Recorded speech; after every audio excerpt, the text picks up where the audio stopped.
You will fail your way to greatness. Most people allow their fear of failure to outweigh their desire to succeed. When you're willing to fail again and again and again, when you make up your mind to become unstoppable, when you make up your mind to become a no matter what person, then that will then give birth to a part of yourself that you don't know right now. Imagine, if you will, being on your deathbed and standing around your bed, the ghost of the dreams, the ideas, the abilities, the talents given to you by life, and that you, for whatever reason, you never went after that dream.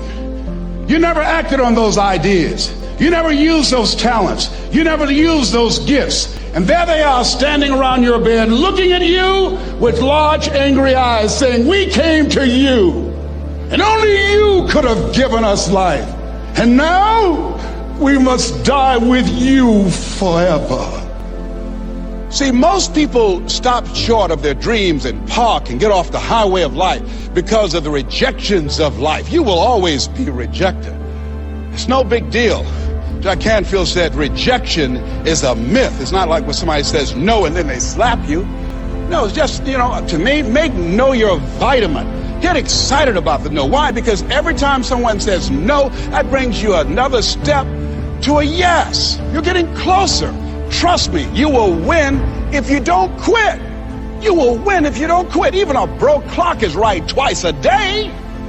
As you go through the challenges of life and you look at it and embrace whatever comes to you, don't run from it.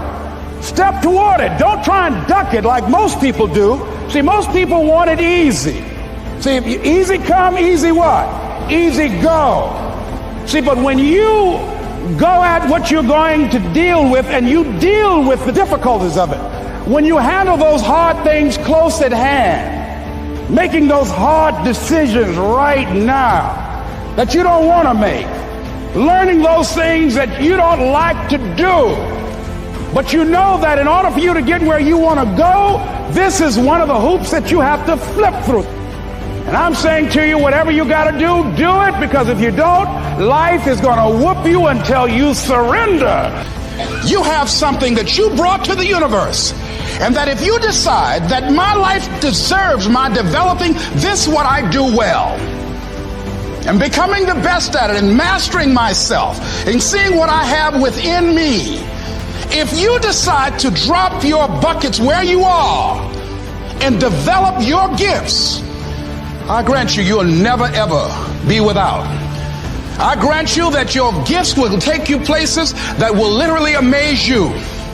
I grant you that if you begin to work to develop your gifts, you'll develop a strong sense of happiness. You'll get a larger vision of yourself, because part of beginning to get a larger vision of yourself, all of us need some area of our lives where we can have a feeling of competence. That people know when they think about this area, that's something you do. That you eat and sleep that. And that you do that. You do that. Changing is not easy. But changing your life, changing habits, reinventing yourself, picking yourself up after life has knocked you flat on your back. I've got to say, when life knocked you down, try and land on your back, because if you can look up, you could get up. Well, that sounds cute, but that's not easy. When I was diagnosed with prostate cancer 17 years ago, that first time that happened, I said, hey, I can handle this. Then when it came back a year later, last year, 17 years later, and this time it metastasized to 7 areas of my body and ate 40% of my T1 vertebrae. Now the stakes are higher. It's this life saying, okay, Mr. Motivator, you beat cancer the first time. What you gonna do now? I started laughing. When the doctor told me, he said, why are you laughing? Are you in denial? I said, no. I said, I feel like Mother Teresa. He said, what do you mean? She said, Lord, I know you know how much I can bear. I just wish you to have so much confidence in me. I said, the stakes are higher. So I've got to dig in and got to fight more. Because at the end of the day, life is a fight for territory. And once you stop fighting for what you want, what you don't want will automatically take over. And so it's a fight, it's a challenge in life every day. And what we have to do is embrace it. What we have to do is see it as a project to be worked on. In life, you will always be faced with a series of God-ordained opportunities, brilliantly disguised as problems and challenges. And so I see even cancer as a gift, as a God-ordained opportunity. If you died today, what dreams, what ideas, what talents, what books, what music, what leadership, what voice will die with you? There are a lot of people who are biting their fingers in fear that they might lose their jobs. But there are few people who have decided within themselves, I'm going to make it. Some people aren't waiting to be cut.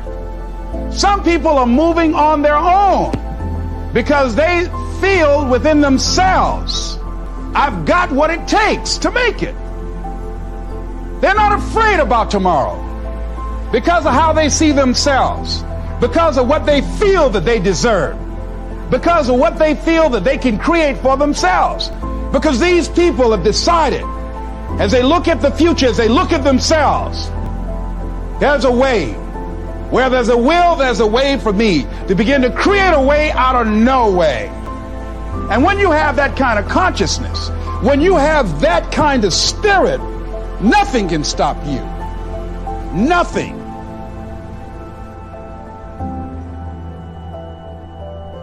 There's no secret to success. There's a system to success. And no matter what organization you become a part of, the system works if you work it.